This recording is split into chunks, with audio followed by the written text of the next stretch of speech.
evening to everyone. I am Shia Tienza, Vice Mayor of Yormes Moreno Dumagoso. I'd like to congratulate and say a happy anniversary to MPCUE, and I just would like to share with all of you. Because ako po ang direktora ng Kababayan ng Maynila, and it's an organization that my parents built for 40 years. And marami po kaming mga natulungan ng mga Manileño through cooperatives. And given that this is what you stand for, I would like to tell each and every one of you na kasama niyo po kami dito. Dahil naniniwala po kami sa kapangyarihan na pag tayo ay nagsama-sama, lahat po tayo ay magsasucceed together. Alam niyo, ang spirit of cooperative, maganda po yan sa bawat Manileño at bawat tao. Dahil pag tayo po ay nagtutulungan, sama-sama po tayo na magsasucceed sa buhay. Maraming salamat. And again, happy 70th anniversary to Thank you very much, Vice Mayor Chi Atienza. Alam na, next year, alam na, pabalik na ang ating pinakikintay. So bago po tawagin ang ating guest of honor ngayong gabi, hayaan niyo po munang basahin ko ang ilan sa kanyang mga achievements. Ang ating pong panauhing pandangal ngayong gabi, pagdating po sa larangan ng Employment and Government Services, siya po ay elected City Councilor, ranked number 1 in the local elections of 2001 ng Sangguniang Panglungsod. Siya po ay elected National President ng Vice Mayors League of the Philippines o BELP ng 2008 to 2016. Elected International Visitors Leadership Program on U.S. Mayors and Local Government, U.S. State Department, Washington, D.C., USA 2011. Executive Education Program, John F. Kennedy School of Government, Harvard University, sa Boston, Massachusetts in 2012. Oxford Strategic Leadership Program, Saint Business School, University of Oxford, England, 2013. Emerging Leaders Executive Program, John F. Kennedy School of Government, Harvard University, Boston, Massachusetts in 2013. Yorme is widely regarded as one of the top-performing local chief executives in the Philippines. His styles of leadership is akin to his predecessor, our UE alumni Mayor Alfredo Lim, citing their shared commitment to reducing crime and maintaining cleanliness of the capital. He is noted for his streetwise public image and colloquially referred to as Yorme, the mayor who believes that in Manila, God first. Ladies and gentlemen, let's all welcome Honorable Francisco Isko Yorme Moreno Dumagoso. Pasalubungan po natin siya ng masigabang palakpakan.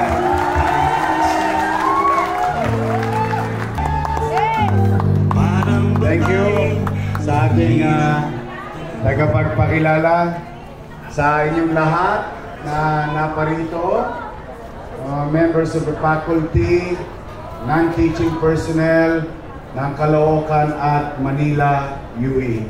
Tama ba? Yes! Magandang gabi sa inyong lahat. Who joins here? Well, thank you very much. Pagpapasensyahan nyo na, underdress yata ako. Kasi kami ni Chi Atienza, every day since October 8, we've been doing town hall meeting. As you all know, I always talk to people. I try to listen, talk, and explain matters that concerns their future and their kids, no? But through about I think 2 days ago when I was informed to have this, pinilit kong umabol, magbihis. O kaya lang, may isa pa akong meeting, naipit na ako sa traffic sa Makati. Kaya pagpasensyahan nyo na, I don't mean no disrespect with your occasion. I'm wearing a casual dress. But I'm happy and honored and grateful to be part of your program tonight. As you all know, ang UE has a very classic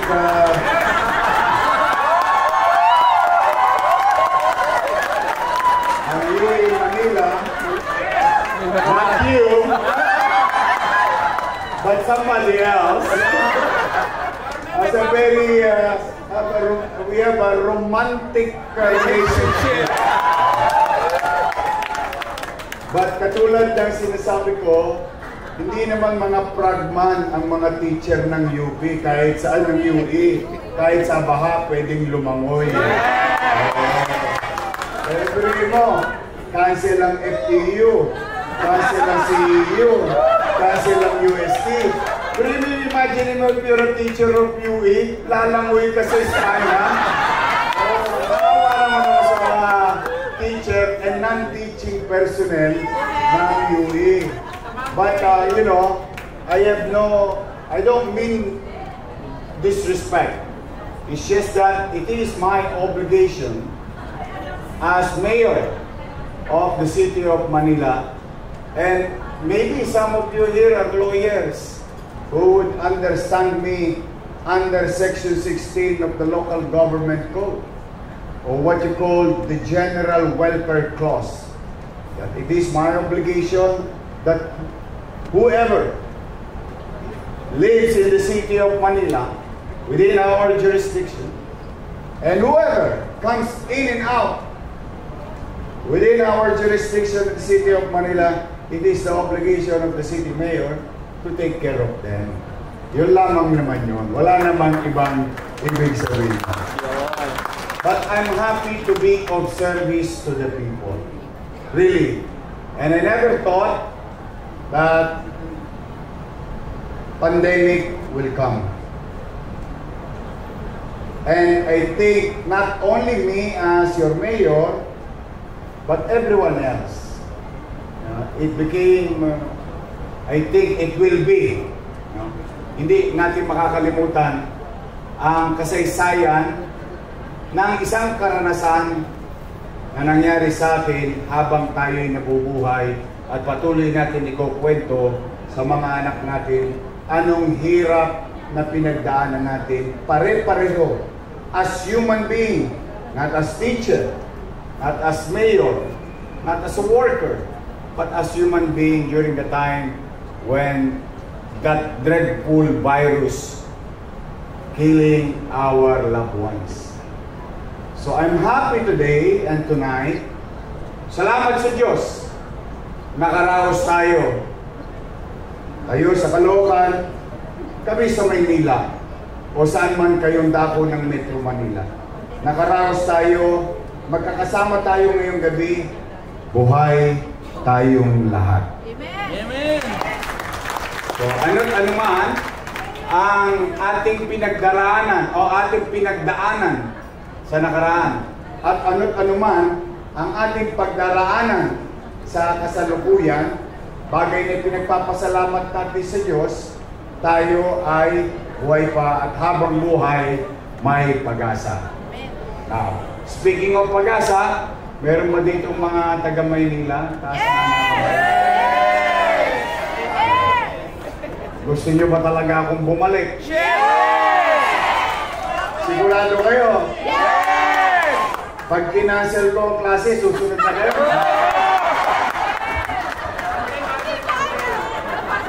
Siyempre, Yorme, kasama si Chi. Malakas na ako ngayon. No, but kidding aside, I think I've done my share. I tried to do my job, not to pay those people who trusted me and voted for me at a very young age, being the mayor of the city of Manila in 2019. Now, having said that, may awa ang Diyos sa mga taong nagsabi kanina na gusto akong bumalik. Marahil nagustuhan ninyo yung paglilingkod ko bilang mayor ng lungsod ng Maynila. Now, I cannot promise you tomorrow. Nobody can give you that kind of commitment about what's going to happen tomorrow.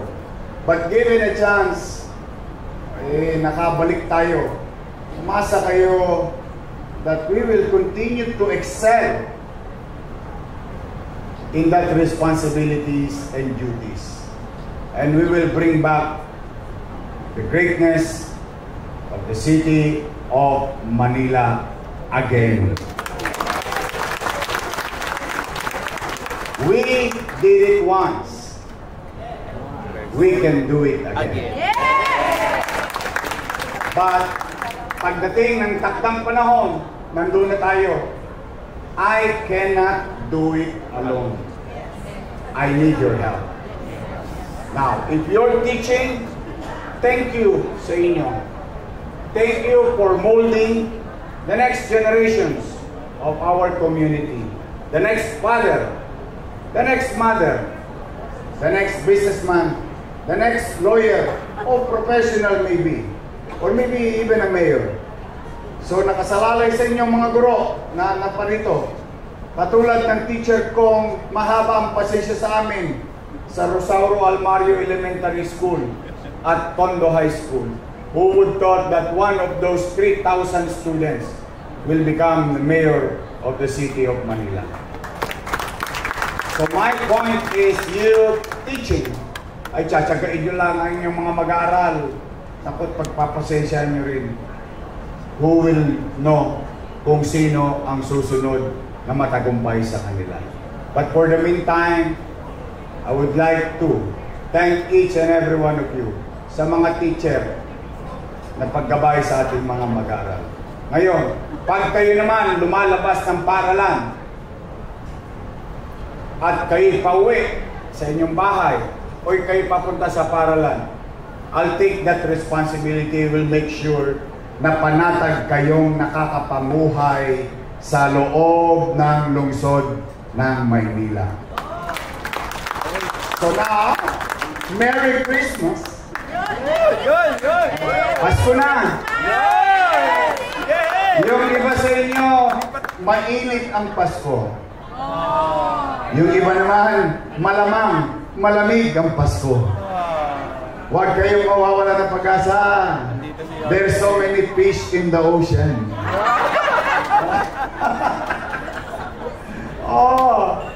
Makakahanap din kayo ng partner for inspirasyon sa buhay. But what I wish for you, to each and every one of you tonight, is good health. At the very least that I can pray for and wish for to each and every one of you is kalooban nawa kayo ng Panginoon Diyos ng malusog na pangangatawan. So muli, maraming salamat at congratulations sa nanalo sa bowling.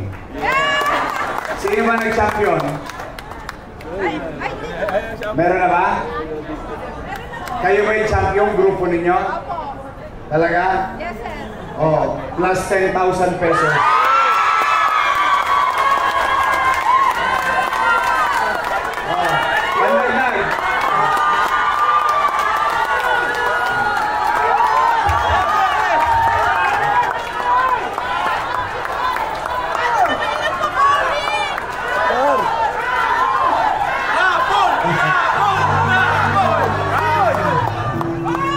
Buti na lang may babae. Pag puro lalaki to, malamang nag-abinida to mamaya.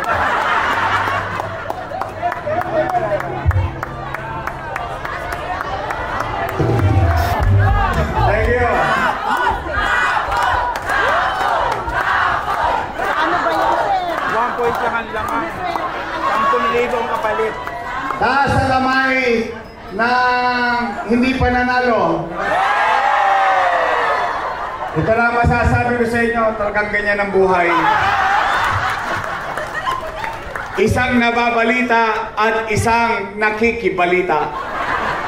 Di ko alam kung saan kayo doon. Pero, katuwaan lang. O, sige. Mukhang may MacBook Air. Mga kotse, ba? Big time yung raffle niya. Ha? May raffle ticket. So may raffle ticket kayo. O sige, may etnep ka dyan. Okay. Yung bubunutin ko, isang maswerte na mag-uwi ng 20,000 pesos.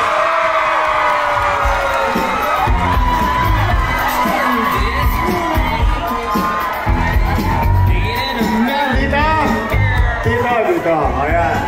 Audience down.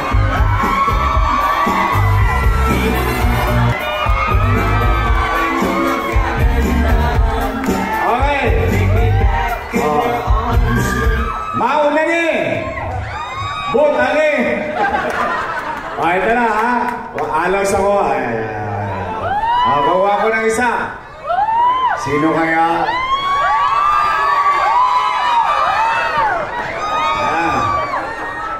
For 20,000 pesos. Pakay pa. Lista mo. Mga batang Maynila talaga. Okay. For 20,000 pesos.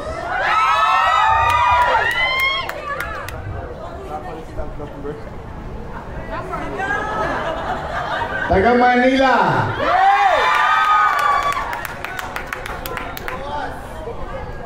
Department Dentistry.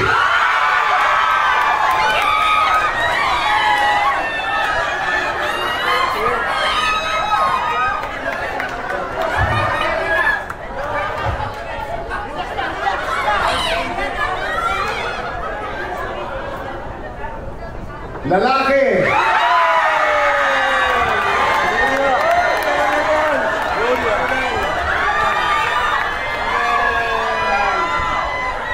With ticket number 229. Sino may puro? Ayan, meron din sa wakali. 295. Chris Erese.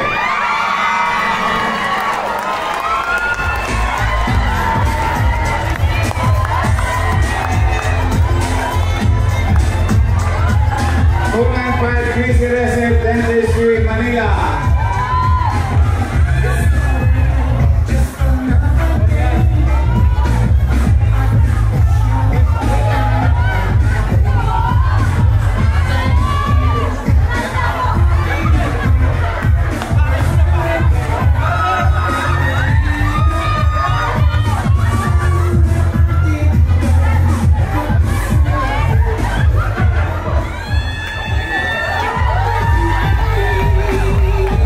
Balato. Okay. Again, I don't want to take much of your time. Alam ko, excited kayo sa Wigo. May kotse kayo mamaya. But, again, thank you very much for inviting us, Chichi, Atienza, and I. Very grateful to each and every one of you. And I hope someday, somehow, we need your support. But that's gonna be a few months from now. But for the meantime, enjoy. Ito na yung Edmed. Ayan. Oh. Ito na. Nako, mas abunado ka ba dyan dahil papakainin mo buong Grand Opera House. Thank you very much for inviting us. At ngayong gabi, mag-ingat kayo pag-uwi. Pagpalain nawa kayo ng Pong May Kapal. Manila! God first. Thank you! Maraming salamat po, Your May Turing nga po napakahusay. Pa-picture muna po ang NPCA officers. NPCA officers, pa-picture po muna kay Your May. Ayan, para meron tayong souvenir na stand sa buhay natin. Binisita tayo ng napakahusay ng ating City Mayor together with ating Vice Mayor, Tia Atienza. Sa napaka-busy po nilang schedule ay pinaunlakat po nila ang ating invitasyon at nagbigay pa po kasiyahan sa ating programa. Si Yui. FPC Yui.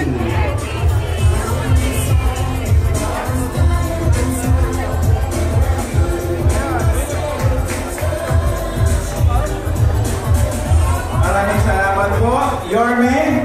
Tunay nga pong ikaw ay ako, Yorme. Maraming salamat po. Ayan. So, sa putong ito ay... Sige po, may nagpapapicture pa. Sige, tapusin lang natin ang picture taking. Ready na po ba ang